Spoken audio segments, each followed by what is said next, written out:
So girls face பண்ணக்கூடிய white discharge problem அப்படிங்கிறது வந்து நம்ம வந்து கர்ப்பப்பை சார்ந்த ஒரு பிரச்சனைகள். ஸோ இதில் வந்து மலர் மருத்துவம் மட்டும் இல்லாமல் நான் வந்து குங்குலியம் வெண்ணன்னு சொல்லி ஒரு பொருள் கொடுக்குறேன் நான்.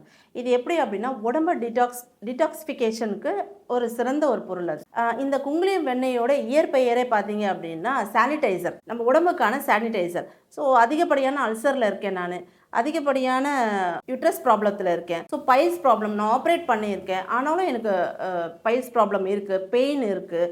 அதே மாதிரி யூட்ரஸில் வரக்கூடிய ஒயிட் டிஸ்சார்ஜ் மட்டும் இல்லை, பிசிஓடி ப்ராப்ளம் இருக்குது, எனக்கு வந்து வால் திக்னஸ் இருக்குது, யூட்ரஸோட வால் திக்னஸ் இருக்குது. இந்த மாதிரி உடல் சம்பந்தமான பிரச்சனைகளுக்கு நான் மெயினாக கொடுக்கறது வந்து பட்டர்னு சொல்லி குங்குலியம் வெண்ணன்னு சொல்லி கொடுத்துட்ருக்கேன். ஸோ என்னோட சென்டருக்கு வர எல்லாருக்குமே வந்து நான் ஃபிசிக்கலாகவும் மென்டலாகவும் ரெண்டையும் கம்பேர் பண்ணி தான் நான் மெடிசன்ஸ் கொடுத்துட்ருக்கேன். ஸோ இந்த ஒயிட் டிஸ்சார்ஜுக்கு 100% ரிசல்ட் இருக்கும் இந்த குங்குலியம் வெண்ணெய்னால.